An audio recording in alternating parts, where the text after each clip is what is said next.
Donc bonjour, donc je vous propose qu'on commence cette session d'aujourd'hui par la vision de la vidéo qui a été réalisée par 5 des adhérents dans le cadre du partenariat. Et ensuite, on présentera donc les deux autres membres.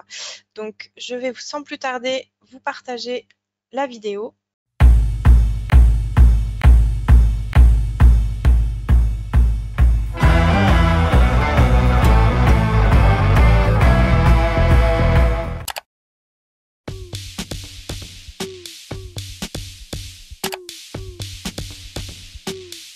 Le Seawing est un équipement intégré qui comporte une partie hardware et une partie software.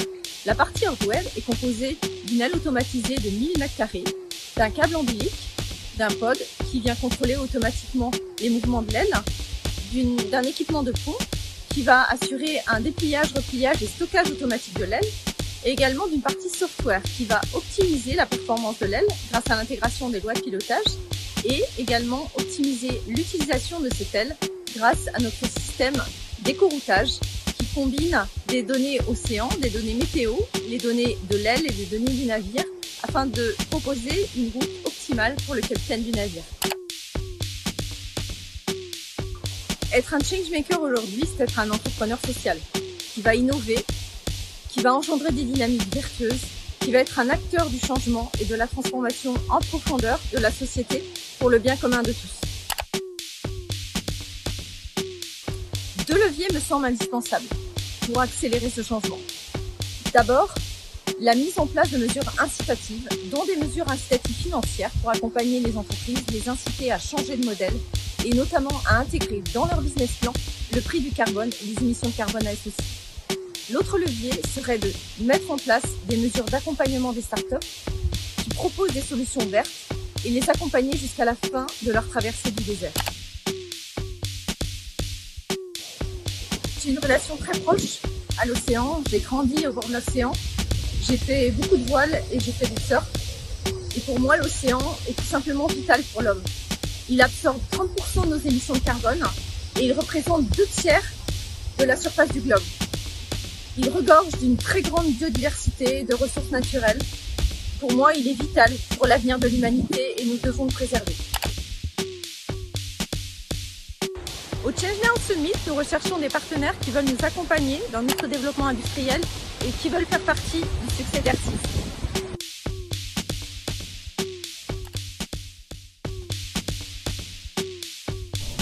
Bonjour, je suis Lilian Thibault, j'ai 43 ans et je suis le cofondateur de Wake. Wake, en fait, plus qu'une marque, c'est vraiment un collectif des designers et d'entrepreneurs engagés. On se sert de la science et de la technologie pour concevoir des montres performantes, durables, tout en ayant l'impact environnemental le plus faible de toute l'industrie. Pour moi, être changemaker, avant tout, c'est d'avoir un business à impact positif. Et le nôtre, c'est vraiment de réinventer le modèle de la consommation. Pour cela, il faut vraiment changer le paradigme, repousser les limites, ne pas satisfaire de l'existant. C'est vraiment avec cet état d'esprit qu'on a créé la première montre au monde faite à partir de filets de pêche recyclés et prouvé qu'on était capable de transformer une menace environnementale en ressources durables. Alors déjà, il va falloir impliquer les communautés, travailler de manière collective. Et pour moi, c'est vraiment l'un des intérêts majeurs d'un événement comme Change Now. Ensuite, pour moi, il y a l'innovation, mais pas juste innover pour innover. L'innovation, pour nous, elle a deux sens, que si elle sert à la fois à l'intérêt individuel, c'est-à-dire le consommateur qui achète un produit, parce que le produit sera plus performant, meilleur, mieux conçu, et l'intérêt collectif. On ne peut pas dissocier les autres, on n'a plus le choix. Pour moi, l'océan, c'est vraiment le garant de l'équilibre de la planète, tant dans sa capacité à emmagasiner le carbone qu'à limiter le réchauffement climatique. Je pense que chez Wake, depuis notre création, c'est vraiment une mission pour nous que de sensibiliser les gens sur finalement les problématiques liées aux océans et de construire des produits fabriqués à partir des déchets qui les encombrent. Change Now, pour nous, c'est l'occasion de faire des rencontres, de développer notre écosystème. Peut-être que de ces rencontres naîtront des projets, des idées. Tout à l'heure on parlait de collectif et je suis persuadé que ce n'est pas une personne, une entreprise ou une organisation qui va changer le monde, mais c'est vraiment le cumul de toutes ces initiatives. On a aussi la volonté de rencontrer des investisseurs, parce qu'on a besoin de fonds pour avancer, pour accélérer notre développement. Et je reste persuadé qu'à ChangeNow, on trouvera des gens qui seront déjà très sensibles à notre mission, à nos valeurs, et ce sera un gros gain de temps pour nous.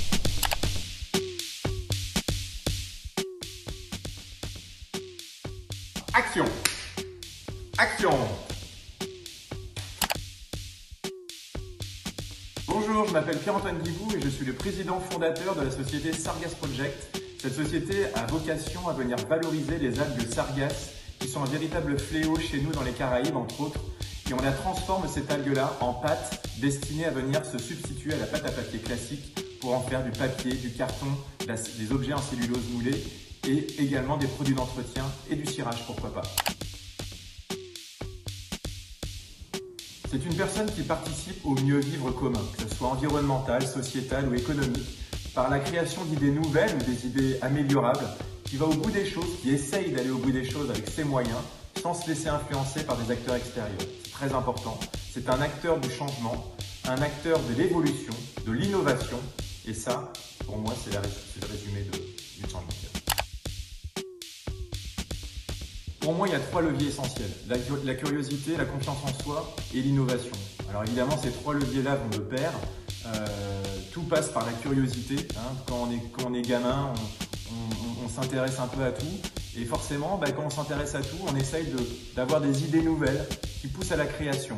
Et pour mettre cette créativité en marche, il faut avoir un petit peu de confiance en soi.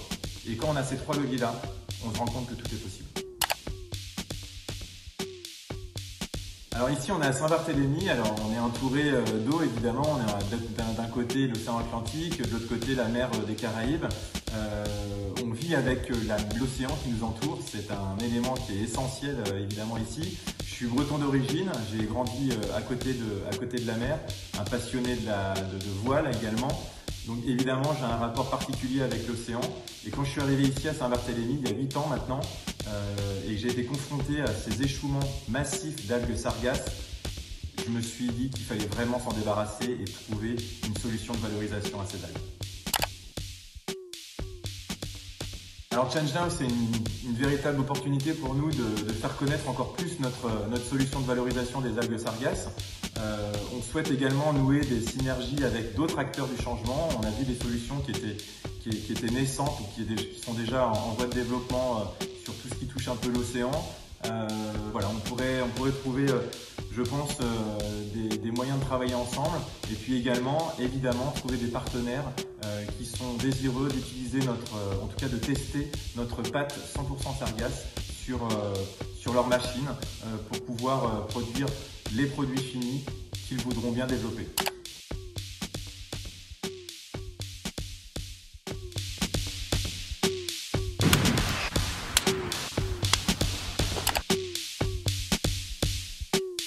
Seaboost, c'est une entreprise d'ingénierie écologique en milieu aquatique. Notre travail, c'est vraiment d'intervenir sur des sites sous-marins ou en eau douce qui ont été dégradés, altérés, contaminés, aménagés et d'y créer des conditions qui vont permettre le retour de la vie et d'une vie représentative. Donc ça peut être de l'installation d'habitat, de la restauration suite à une pollution ou à un événement climatique extrême, sur des coraux, sur des herbiers, sur des petits fonds méditerranéens, etc. Tout ce qui peut se passer en milieu aquatique. Changemaker, acteur du changement. Chez Seaboost, c'est hyper important. Nous, notre vocation première, c'est d'induire un changement positif dans le milieu marin, de faire en sorte que l'état écologique s'améliore et d'aller à l'encontre de la trajectoire de dégradation progressive de ces environnements. Mais c'est aussi arriver à donner du temps, tout simplement.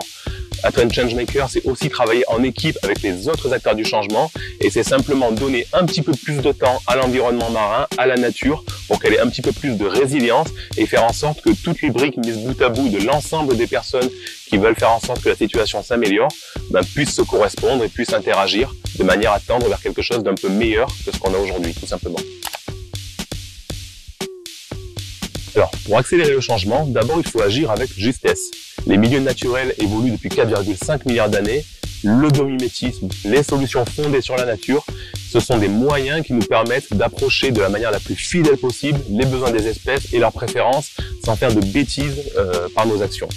Le deuxième moyen, c'est d'agir à la bonne échelle. Aujourd'hui, on a des dégradations en milieu naturel qui sont dans des volumes considérables et qui prennent des surfaces incroyables. Le réchauffement climatique, les pollutions, l'aménagement du littoral, ça a des impacts immenses.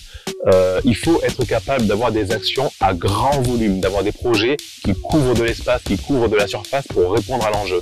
Et enfin, il faut une implication globale. Il faut avoir des projets qui créent de la valeur pour induire une implication, une adhésion des acteurs locaux de manière à porter et à faire vivre ces projets dans le temps.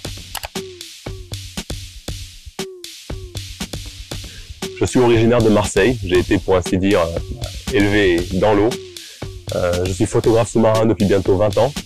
Donc ouais, c'est évidemment un milieu qui me touche et auquel je suis particulièrement attaché. On voit au fil du temps la manière, quand on plonge dans ce milieu évolue, dont certaines espèces disparaissent d'endroits où on avait l'habitude de les voir. François Sarano disait que le milieu marin, c'est la dernière grande étendue sauvage qu'il nous reste sur Terre, et c'est vrai que chaque plongée est une découverte et un safari. Voilà, il s'avère que j'ai une petite fille qui a bientôt 4 ans. Et j'espère tout simplement avoir l'opportunité de partager ces merveilles avec elle dans quelques temps, ce qui renforce mon intérêt, mon implication au quotidien pour ce que je fais, tout simplement. Alors, notre objectif à nous dans ce genre de manifestation, c'est vraiment de faire connaître, c'est de porter à connaissance ce que l'on peut faire, ce que l'on est capable de faire dans le milieu marin, en milieu aquatique, en faveur des écosystèmes et de leur bonne santé. Ça s'adresse aussi bien à des acteurs qui voudraient avoir des actions volontaristes en faveur de l'environnement, qu'à toute personne, en fait, tout potentiel partenaire, tout scientifique qui serait curieux de ces approches, pour qu'ils sachent simplement, voilà, on existe et le type d'intervention que l'on mène dans ces milieux-là, c'est ça. Et jusqu'ici, ça fonctionne pas trop mal.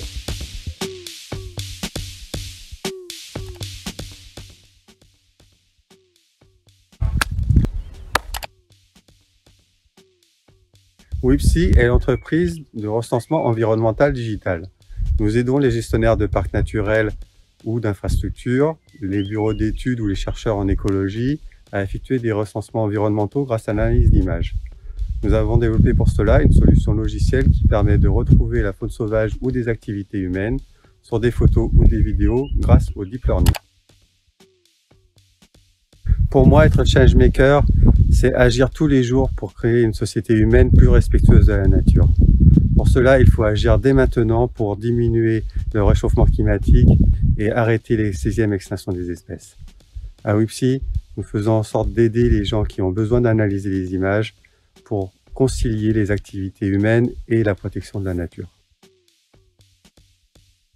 Pour moi, le principal levier pour accélérer le changement est que tout le monde devienne changemaker et qu'on leur donne les moyens de faire. Une quantité phénoménale d'argent va être injectée dans l'économie pour la relance et il faut selon moi qu'elle soit affectée en priorité à ce changement climatique ou pour stopper la 6e extinction des espèces. Un autre levier pour accélérer le changement est la mise en réseau de toutes les personnes qui ont envie de changer. Et Respect Océan est vraiment un bon moyen pour ça. Pour moi, l'océan, c'est l'endroit qui m'a permis de découvrir l'immense richesse de la biodiversité. Grâce à des cours de biologie marine et à la plongée, j'ai pu découvrir cette richesse qui va de l'estran jusqu'aux abysses. J'y ai ensuite dédié mes vacances, puis mon activité professionnelle. Aujourd'hui, je ne plonge plus, mais je pratique le kayak de mer avec des amis ici à Lancieux. Et j'ai plaisir d'y partager la passion de la mer et de la nature. Je suis venu à Changenau pour rencontrer des gens qui ont envie de participer à l'aventure de WIPSI, que ce soit sous forme d'investisseurs, de partenaires ou de clients. Et j'ai également envie de partager les expériences avec des gens qui, comme moi, ont envie de changer les choses.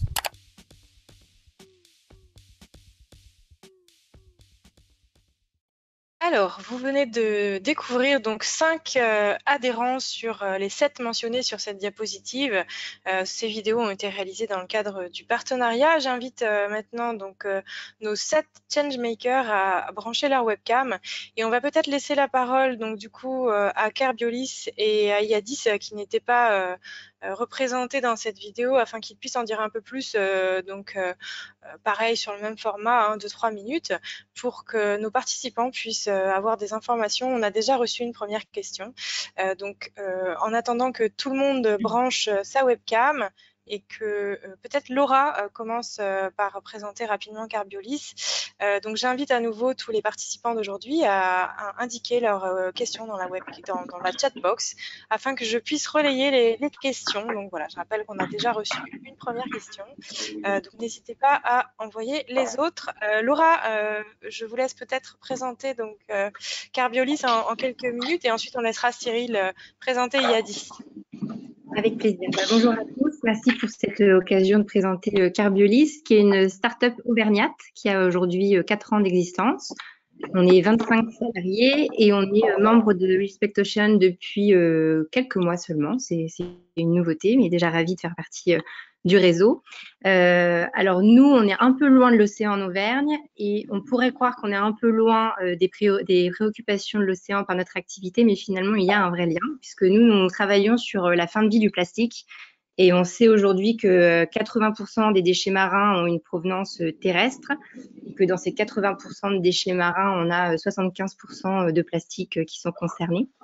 Donc, on a fait le pari, nous, de la biodégradabilité, parce qu'on se rend compte que le recyclage ne suffit pas pour lutter contre la masse de déchets plastiques annuels, quotidiennes qu'on voit.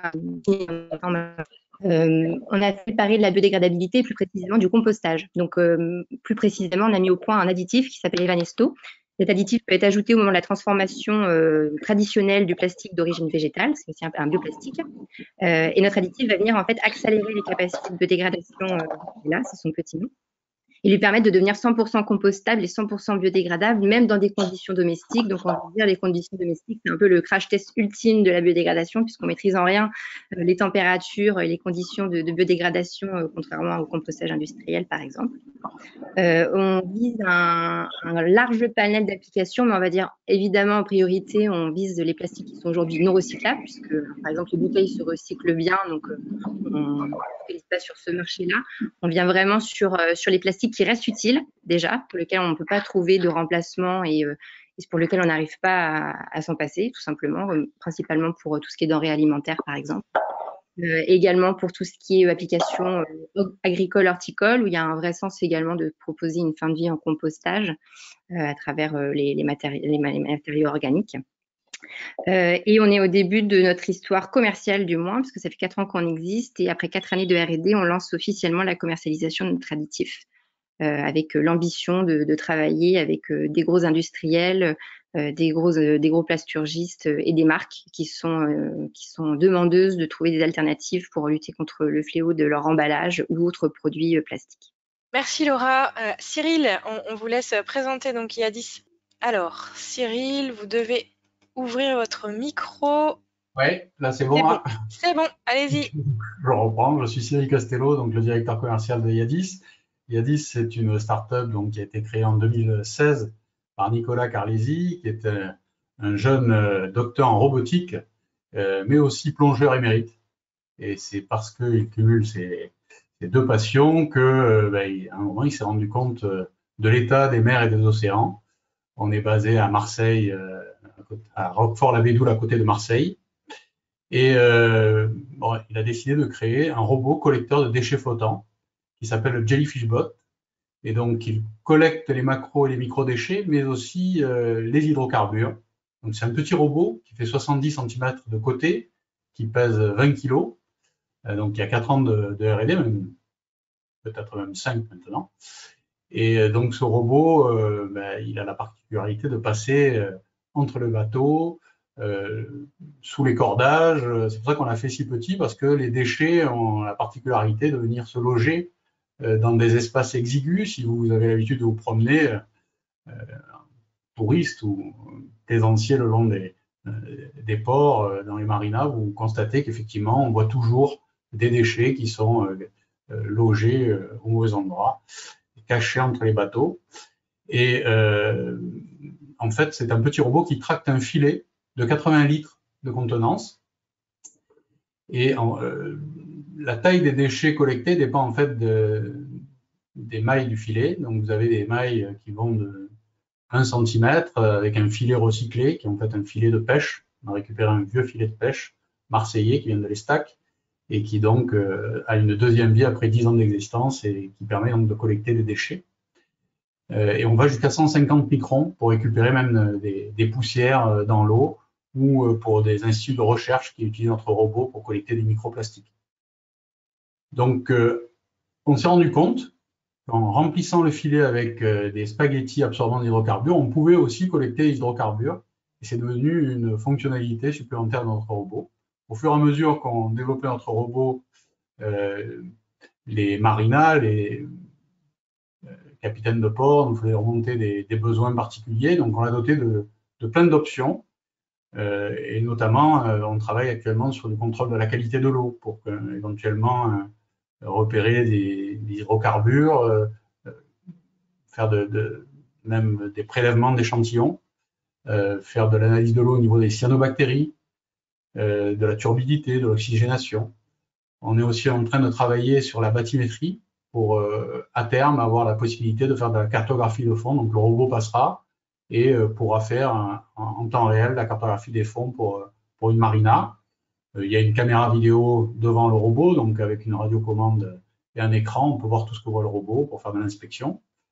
Et puis là, on sort cette année la version autonome de notre robot qui était très demandée par les différents ports avec lesquels on travaille et qui va permettre donc de pouvoir avoir une sorte de Roomba des mers à terme, en tout cas pour tout ce qui est port, marina et lac, plan d'eau abrité, puisque notre petit robot évidemment ne va pas hors de ces zones abritées, hein, on ne peut pas le mettre devant des vagues importantes.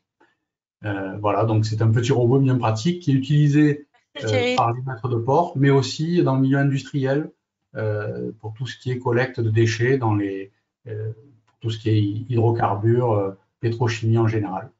Merci Cyril. Je vous propose qu'on passe maintenant à la partie des questions. Donc, je rappelle pour nos participants que cette session a été organisée pour que vous puissiez poser vos questions directement à nos membres Changemaker de cette année. Donc, n'hésitez pas à utiliser donc, la chatbox pour poser vos questions. Moi, j'ai reçu une première question plutôt pour Sargas Project, donc Pierre-Antoine. Pourrait-on envisager un emballage pour l'agroalimentaire éco-responsable fabriqué à partir de matières premières provenant de la mer? Oui, je disais bonjour à tout le monde déjà, ravi d'être là. Alors pour répondre à la question, moi je peux parler uniquement des algues sargasses évidemment. Alors là on est en phase de prototypage sur des bols à salade, des cups, etc. et des laboratoires pour avoir le contrat et on travaille également au contact alimentaire. Puisqu'on a encore des soucis avec les métaux lourds qui sont présents dans cette algue sargasse qui est en fait une éponge.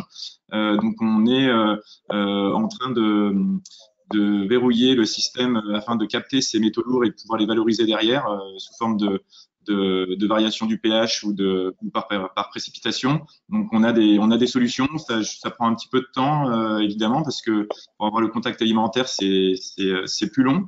Mais voilà, on y croit. Je pense qu'on devrait avoir des bons résultats d'ici la fin de l'année. Et je pense que d'ici la fin de l'année, on pourra prototyper, en tout cas montrer ce qu'on peut faire effectivement en termes d'emballage avec cette algue. Merci Pierre-Antoine. Lilian, au-delà des montres, est-ce que d'autres objets sont en cours de développement à base de matériaux recyclés de votre côté? Alors oui, nous on travaille en gros aujourd'hui. Wake Concept par son nom n'est pas forcément une marque de montre. On a commencé par la montre parce qu'il y avait déjà une approche on a initié une approche dans un secteur qui était plutôt très traditionnaliste. Ensuite, on a envie d'appliquer notre expertise des matériaux et leur transformation à d'autres objets. Notamment pourquoi pas la lunetterie, même à terme le textile. Je pense que c'est une industrie qui est extrêmement comment dire impactante. Par contre, l'idée c'est pas d'arriver avec des choses qui existent déjà, c'est vraiment de mettre au point des matériaux innovants parce que en gros ce qui existe déjà n'est pas très comment dire enfin en gros on peut sincèrement l'améliorer.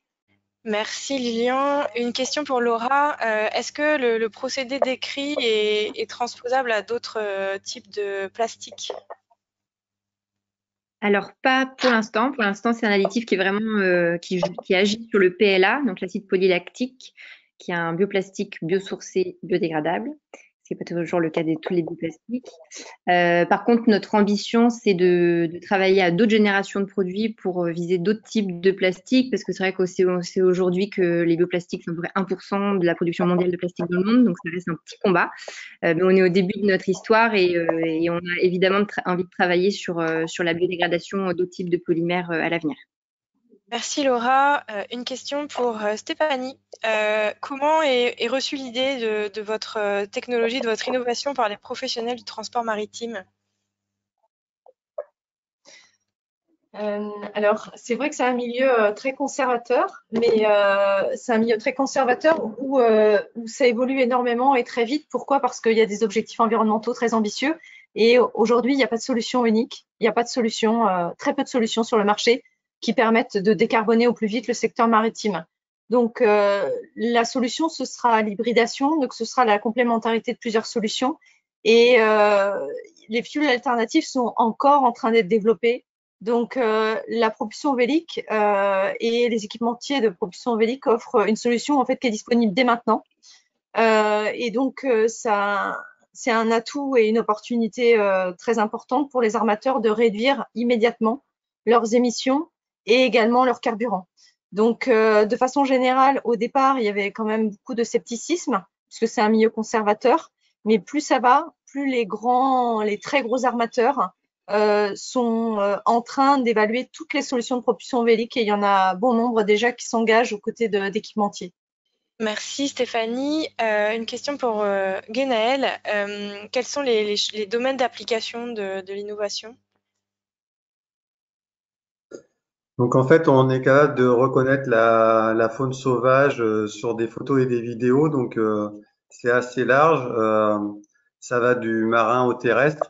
Pour le marin, en fait, on est surtout focalisé pour aider avec notre solution l'efficacité des parcs marins, donc c'est-à-dire d'être capable de recenser par exemple les activités nautiques et la mégafaune marine sur un parc.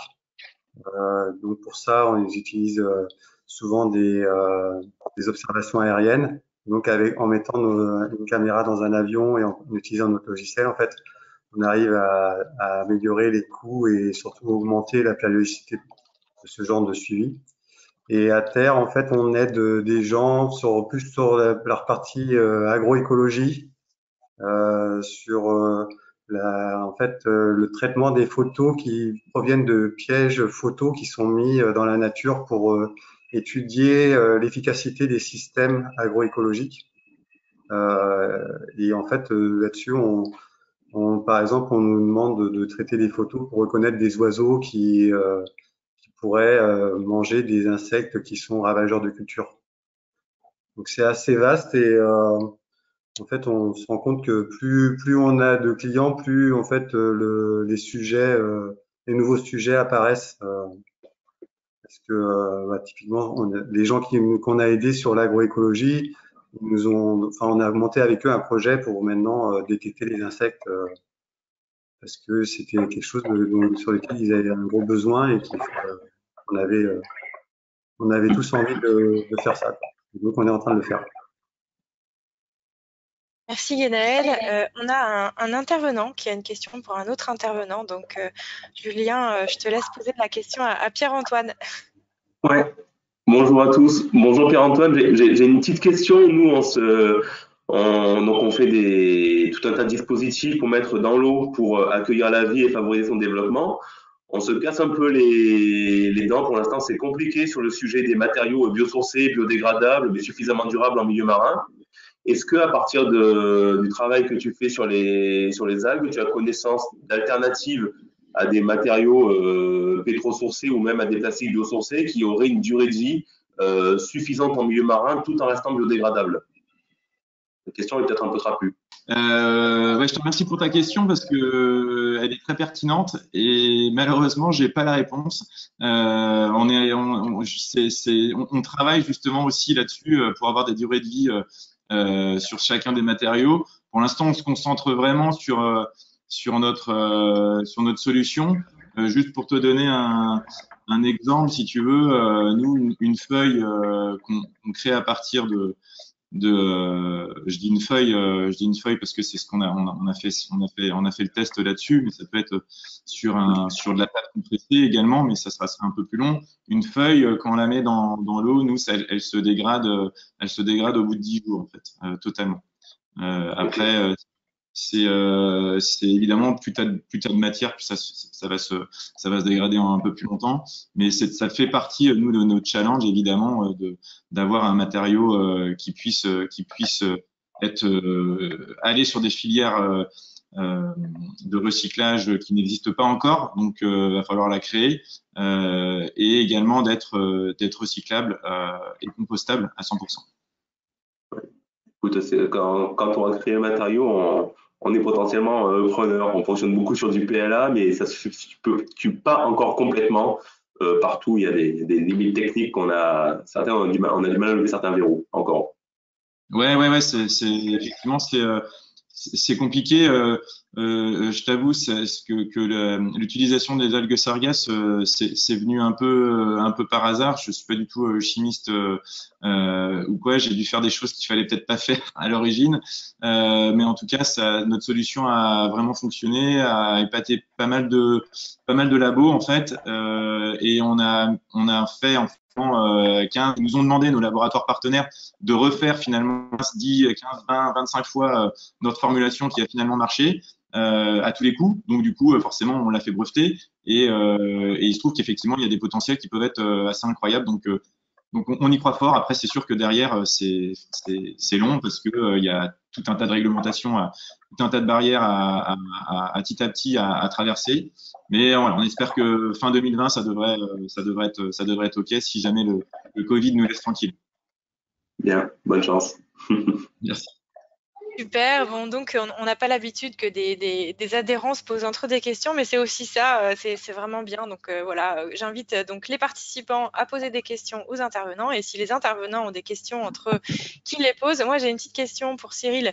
Donc je sais que vous êtes en partenariat avec C2C et TomC pour associer votre innovation avec des chaluts. Est-ce qu'on peut imaginer que cette innovation soit mise au service du ramassage des sargasses pour aider Pierre-Antoine? Oui, c'est possible. Justement, on a une demande d'un client potentiel sur la zone Caraïbe qui nous a contacté par rapport à ça, mais il faut qu'on fasse des tests parce que quand on voit les volumes de sargasses, c'est assez impressionnant.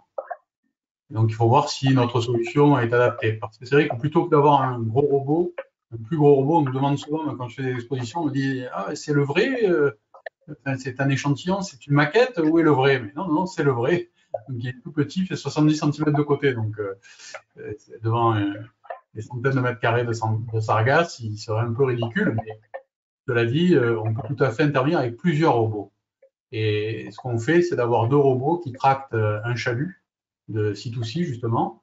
Et là, on peut récupérer vraiment de plus gros volumes. Parce qu'il est petit, mais costaud. Et donc, il a la capacité quand même de tracter pas mal de poids.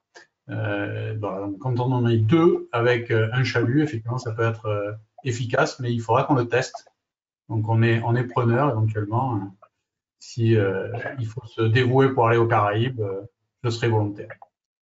Alors, je vois que Pierre-Antoine a une question, mais moi, j'ai reçu une question entre-temps pour Julien.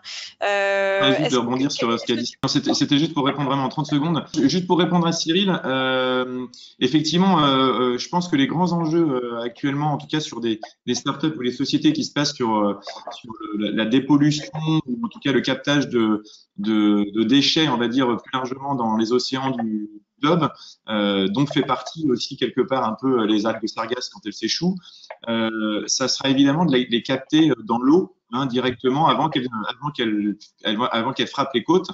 Donc effectivement, ça a vraiment du sens de se pencher sur des solutions de robots pour venir un peu, effectivement, comme l'a dit Cyril, un peu comme un chalut, de capter cette matière première à disposition et abondante pour en faire quelque chose d'économiquement viable derrière, sous forme évidemment d'économie circulaire. Donc je crois en tout cas très fort à la solution de Cyril. Petit robot très dans les ports, etc. Mais aussi, je pense qu'il faut voir aussi un peu plus gros, parce que pour être à Saint-Barthélemy sur un caillou un peu au milieu de l'Atlantique, on se rend compte qu'il y a quand même des déchets de grande importance aussi dans les océans, et je pense que ce serait pas idiot de se pencher sur des solutions de captage plus grosses. Super. Alors, je vais poser ma question donc pour Julien. Quel type de fonction écologique vous pouvez restaurer? Alors, c'est vaste. Comment faire court? Globalement, ce qu'on cherche, c'est à restaurer des conditions qui permettent la réinstallation d'un écosystème natif représentatif sur site. Donc, ça peut aller sur des zones qui ont été complètement artificialisées, urbanisées, à de la restauration de fonctionnalités écologiques qui étaient là à l'origine avant qu'on aménage ces sites. On pense à des fonctionnalités de nurserie au niveau des ports qui sont dans les petits fonds, ou à des fonctionnalités d'habitat à proximité d'émissaires, par exemple, qui sont plus bas. Mais après, on travaille aussi sur de la restauration coralline ou de la restauration de mangroves, où là, on se substitue de manière momentanée à ces écosystèmes-là, de manière à créer des conditions qui favorisent leur retour. C'est bon aussi sur les herbiers. Je prends un exemple, dans le bassin d'Arcachon, on a un projet de restauration de l'herbier de Zoster. On substitue à l'herbier qui a disparu un herbier artificiel, d'où ma question sur les matériaux. Aujourd'hui, on travaille avec du PLA, mais en termes de durée de vie, on est encore un peu court. Un herbier artificiel qui reproduit les mêmes effets que l'herbier, aussi bien sur l'hydrodynamisme que sur l'écologie, et ça favorise le retour de l'herbier à cet endroit, et du coup, on peut retirer l'herbier artificiel une fois que l'herbier a été restauré, ou le déplacer pour restaurer de proche en proche. Donc, les fonctionnalités écologiques, ça va. Ce qu'on n'est pas capable de faire, c'est la photosynthèse ou la respiration de manière avec nos démarches. On manipule pas des espèces vivantes. Après, ça va de la nurserie à l'alimentation, en passant par le substrat, l'atténuation de houle, l'habitat. C'est assez vaste et c'est propre aux caractéristiques du site sur lequel on intervient. Une question pour Wipsy. À quelle fréquence l'avion de reconnaissance vole-t-il? Ça, en fait, ça dépend de ce qu'on veut suivre. Par exemple, dans les parcs éoliens, la demande, c'est de passer au moins une fois par saison. Pour les tortues marines, en fait, l'objectif, c'est pour ça qu'on avait utilisé là un drone, c'était de faire un suivi mensuel sur une surface beaucoup plus petite qu'un parc éolien qui faisait 1 km², pour pouvoir en fait étudier finement l'interaction entre des touristes et des tortues qui se nourrissaient sur un herbier à côté d'une plage. Et donc là, en fait, notre solution a permis justement de baisser les coûts pour pouvoir permettre d'utiliser le drone et le logiciel à la place du système qui était utilisé avant, qui était basé sur le fait d'emmener des observateurs dans un ULM et qui était trop coûteux pour le faire tous les mois, que je le faisais plutôt une fois par an.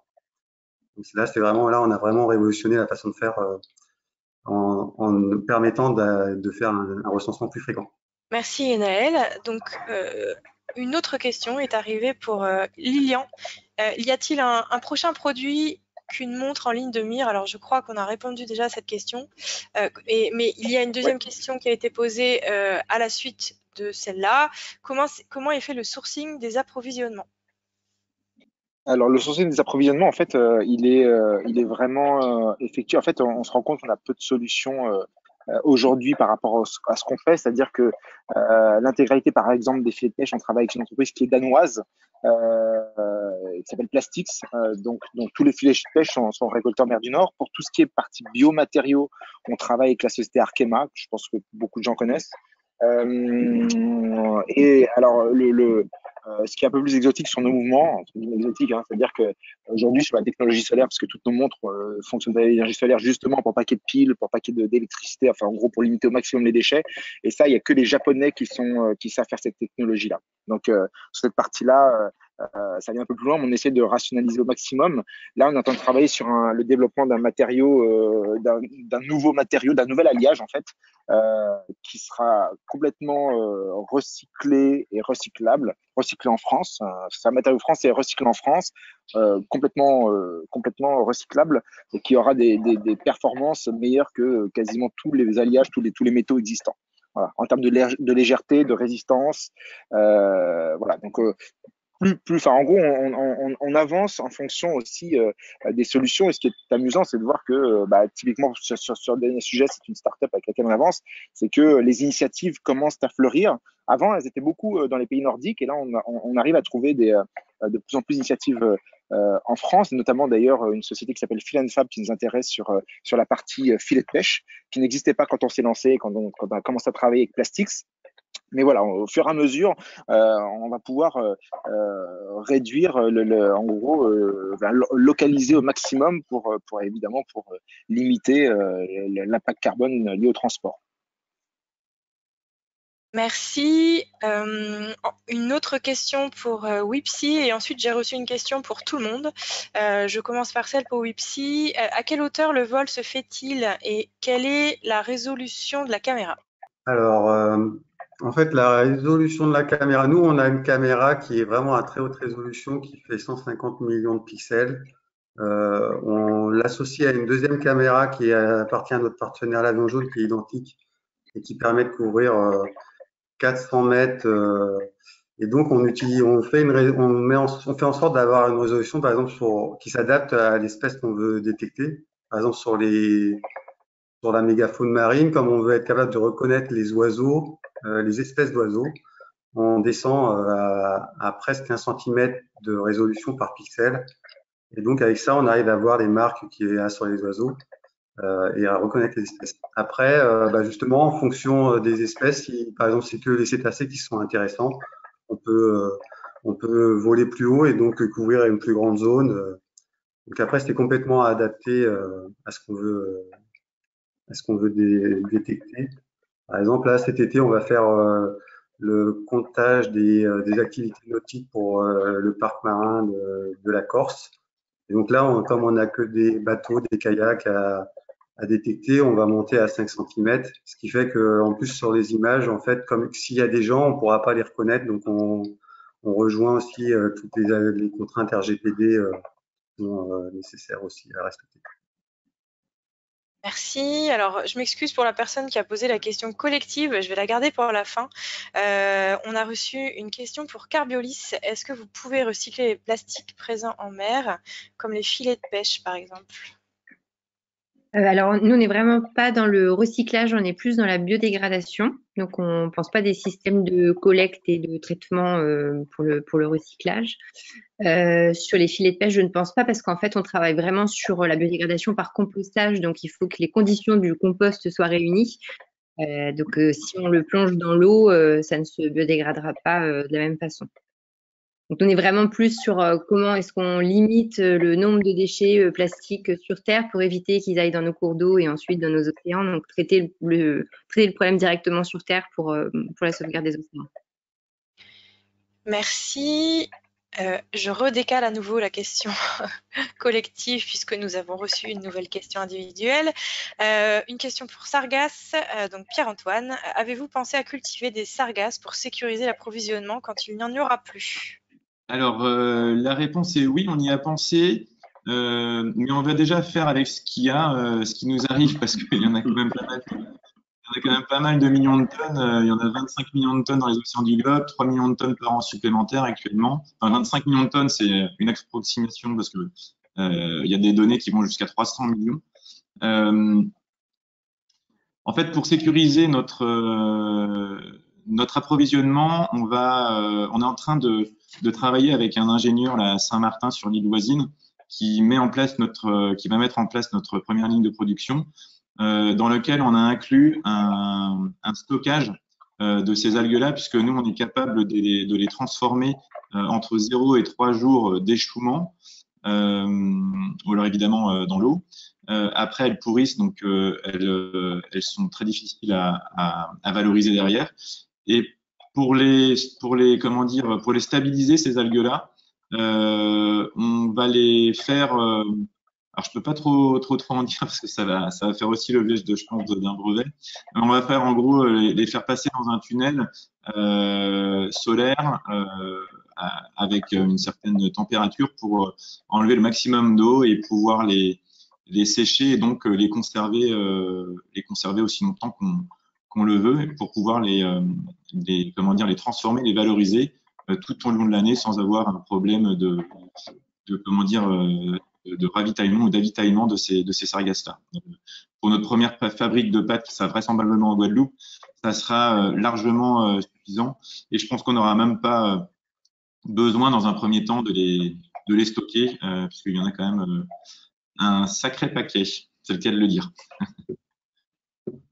Super. Une nouvelle question personnelle encore, et après on arrêtera les questions, on passera à la question collective pour que ce soit le mot de la fin. Donc une question pour Carbiolis: que reste-t-il du plastique après votre traitement? Y a-t-il des résidus à la réaction chimique? Non, il n'y a aucun résidu, aucune toxicité. On fait des tests avec OWS et on a aussi des certifications validées et en cours auprès de Tuvostria, qui est détenteur du label OK Compost Home, donc qui certifie qu'un compostage en conditions domestiques est viable et sans danger et dans les délais impartis. Donc il y a pas de, en fait, on n'est vraiment pas dans l'oxodégradable qu'on a vu il y a quelques années, qui disparaissait à l'œil, mais qui restait en microparticules. Pour des décennies de pollution, on est vraiment sur une biodégradation totale cette fois, et donc une absorption. En fait, clairement, le pot se transforme en compost de la même façon que nos restes alimentaires, nos pots de bananes, etc. Ça ne va pas venir donner plus d'engrais au compost, c'est complètement neutre. D'accord, merci Laura. Donc je passe enfin à la question collective qui sera la dernière question si vous en êtes d'accord. Donc qu'est-ce qui motive votre engagement au quotidien? Alors vous pouvez peut-être y répondre rapidement à tour de rôle. Cyril, allez-y. Oui, eh bien écoutez, si on ne fait rien, d'ici 2050, il y aura plus de plastique dans les mers et les océans que de poissons.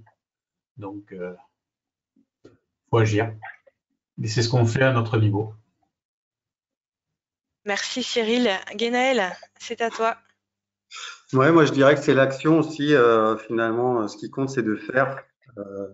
C'est ce que j'ai découvert à Madagascar, c'est que finalement, il y avait une problématique à résoudre où il fallait un logiciel d'analyse d'image pour aider les biologistes marins. Ben, je me suis dit, tant qu'à faire, je vais le faire moi-même. Et c'était aussi le conseil que m'avait donné François Sarano à la fin du film Océan, quand j'avais demandé, d'accord, mais qu'est-ce qu'on peut y faire en fait? Il m'avait dit, bah, faites comme nous, mettez votre savoir-faire au service de l'océan. Merci Guénaël. Laura? Nous, ce qui nous porte, c'est un double constat, c'est qu'évidemment, il faut lutter contre la pollution plastique actuelle, mais que parfois, il est difficile de s'en passer, et on le voit, la production continue d'augmenter, notamment avec le Covid, qui nous a pris de plein fouet. Donc l'idée, c'est vraiment, ça a été dit dans une des vidéos en introduction, c'est vraiment la richesse de la complémentarité des solutions. Donc se dire que quand c'est possible, on supprime le plastique. Quand c'est possible, on remplace le plastique par des choses plus durables. Et quand on peut vraiment pas faire autrement, on recycle, on repense la fin de vie, que ce soit par biodégradation, compostage ou autre. Mais en tout cas, c'est la complémentarité de toutes ces alternatives qui nous permettra, je pense, de lutter efficacement contre cette pollution au quotidien. Merci Laura. Julien, c'est à toi. Ouais, on est une entreprise d'aquatique. Hein. Nous, tout ce qu'on trouve dans l'eau, ça ne cesse de nous émerveiller et de nous fasciner. Donc, on a vraiment un intérêt tout personnel à travailler sur l'écologie marine parce que c'est quelque chose qui nous passionne tout simplement et qu'on est conscient de le danger dans lequel elle se trouve aujourd'hui et que c'est quelque chose qui nous émerveille, qui nous émeut et on a envie de partager ça et de le faire vivre autant que possible. Merci Julien. Pierre-Antoine? Oui, à travers Sargass Project, c'est évidemment un projet qui me tient évidemment à cœur. J'habite à Saint-Barthélemy, je suis confronté directement aux algues sargasses quasiment quotidiennement, mais c'est aussi de réveiller les consciences et puis de véhiculer un message aussi positif. Je pense que chacun d'entre nous tous là, et puis d'autres d'autres personnes qui nous écoutent, on a tous des idées pour améliorer ce fléau qui est la pollution de nos océans, puisque là on parle il faut les mettre en œuvre, les océans en partie. Il faut absolument, parce que sinon, dans les années à venir, ça va être de plus en plus catastrophique. C'est un discours peut-être un peu pessimiste, mais le réchauffement climatique, la pollution des océans, c'est quelque chose qui est en marche et qui va malheureusement accroître d'année en année. Donc là, on est, je pense, assez d'accord tous on a tous des solutions justement pour valoriser, en tout cas pour limiter cet impact grandissant. Donc il faut, dont les sargasses font partie, hein, évidemment. Donc voilà, il faut agir tant qu'il est encore temps de le faire. En tout cas, maintenir un niveau tel qu'il est actuellement, c'est déjà merveilleux, mais surtout que ça s'aggrave pas plus. Voilà. Donc, Lilian, tu es du coup le dernier, tu vas clore cette discussion d'aujourd'hui. Ok, ben je vais pour nous ce qui nous motive franchement c'est très sincèrement c'est de repenser le modèle de la consommation et de la fabrication parce qu'en gros aujourd'hui l'énorme problème enfin la, toutes les conséquences de la pollution. Enfin, la pollution n'est finalement qu'un stigmate de ce qu'on fait mal à la base. Pour moi, mon objectif, c'est pas de recycler les choses parce que le recyclage, pour moi, c'est qu'un pansement sur quelque chose qui est mal fait à la base. Donc, cette volonté de sensibiliser, de prouver qu'on peut consommer différemment, c'est vraiment ça qui nous motive parce que on n'aura jamais, on n'aura jamais suffisamment de montres. Peut-être que c'est pas plus mal pour empêcher la problématique de la pollution des océans. Donc, pour nous, c'est vraiment s'attaquer au mal en étant inspirant. Et c'est pour ça qu'on innove, c'est pour ça qu'on essaie de créer des choses que personne ne fait, parce que l'innovation, c'est ce qui inspire et c'est ce qui est attendu, c'est ce qui change la donne. Donc voilà, nous on veut vraiment s'attaquer au mal et le mal il est individuel, c'est vraiment la consommation individuelle qui est c'est le trop et le mal en fait qui font qu'aujourd'hui on a des plastiques qui arrivent dans les océans parce qu'avant ils ont été mis dans les fleuves, etc. Donc faut essayer de s'attaquer à la source du mal. Voilà. Merci beaucoup, merci à tous, à toutes et à tous. Donc n'hésitez pas à poursuivre les échanges avec nos intervenants